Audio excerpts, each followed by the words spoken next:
During last night's roughly 12 questions about how much taxes upper-income Americans might have to pay on earnings or capital gains, there were numerous follow-ups about specific income levels and corresponding tax rates.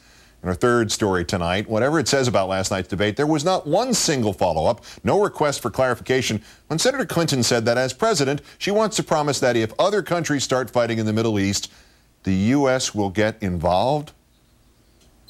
I think that we should be looking to create an umbrella of deterrence that goes much further than just Israel. Of course, I would make it clear to the Iranians that an attack on Israel would incur massive retaliation from the United States, but I would do the same with other countries in the region.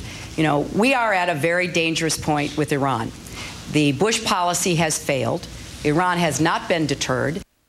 As a NATO member, the U.S. has committed to the defense of its fellow NATO allies. Senator Clinton last night explained that, yes, she is proposing a similar scenario in the far less stable Mid-East, saying she would deploy the U.S. military to respond with, quote, massive retaliation to an Iranian attack on any country willing to forswear nuclear ambitions. Senator Clinton parenthetically in conflict with the most recent national intelligence estimate on Iran, which said specifically that Iran's nuclear ambitions have been deterred.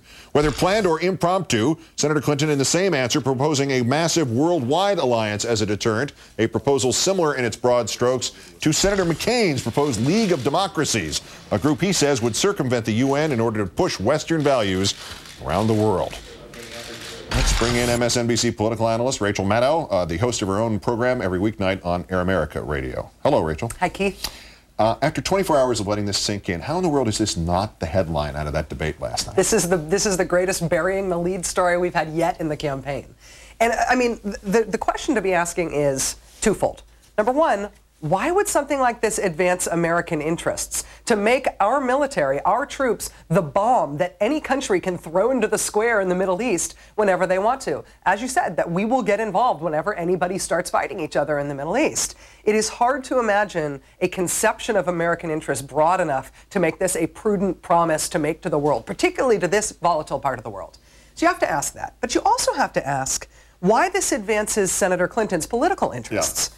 I mean, this is a huge reorientation of American foreign policy and America's role in the world. Given its enormity, it is surprising to have it kind of dropped sotto voce into debate number 21.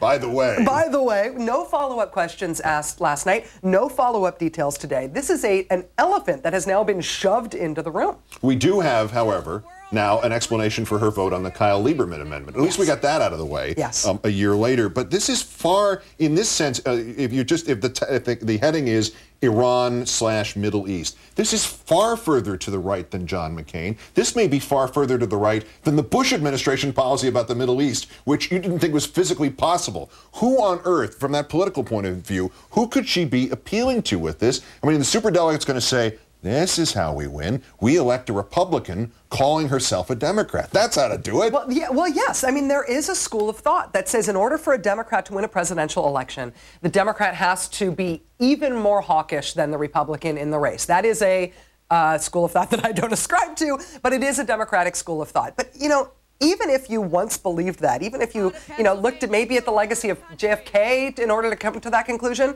now, in the era of the long war, the global war on terror, there's going to be more wars, my friends, and the 100,000, 10,000-year Iraq deployment.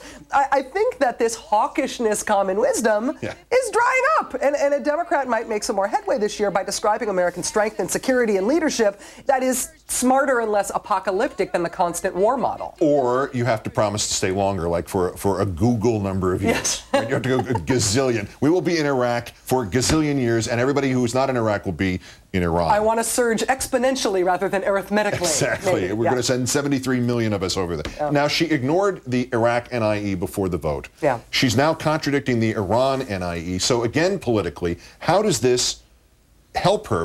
Because it seems like she's reviving the concerns that she doesn't stay in touch with the intel or doesn't believe it in the same way, say, the current president doesn't bother to stay in touch or believe it. That's right. And one of the other buried parts of this buried story is that George Stephanopoulos contradicted the NIE on Iran in the very phrasing of the question. George Stephanopoulos said Iran is pursuing a nuclear option, and then his next sentence made clear that by option he meant weapons.